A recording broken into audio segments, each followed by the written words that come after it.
Middle eastern கண்ட்ரீஸ்ல இருந்து tanker மூலியமா வரக்கூடிய எல்பிஜி எல்லாம் இந்தியா வந்து சேர்ந்ததுக்கு அப்புறம் நம்மளோட வீட்டு உபயோகத்துக்கு எத்தனை நாள்ல வருதுன்னு உங்களுக்கு தெரியுமா?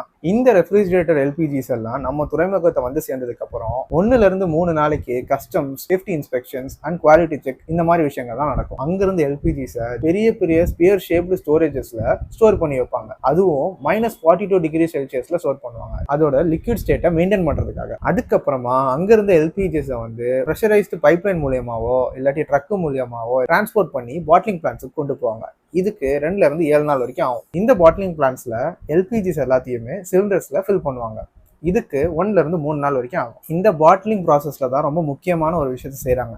ஈத்தேல் மெர்காப்டன்ற ஒரு கெமிக்கலை மிக்ஸ் பண்றாங்க. இதுதான் ஓடர்லெஸ் எல்பிஜிஸுக்கெல்லாம் ஒரு ஸ்மெல்லை கொடுக்குது. அதனால தான் நம்ம வீட்டிலலாம் லீக் ஆச்சுன்னா அதை ஈஸியாக நம்மளால கண்டுபிடிக்க முடியுது. அண்ட் இந்த பாட்லிங் ப்ராசஸ் முடிஞ்சதுக்கு அப்புறம் அங்க இருக்க சிலிண்டர்ஸ் எல்லாம் ரீஜினல் டிஸ்ட்ரிபியூஷன் வேர்ஹவுஸ்க்கு வரும்.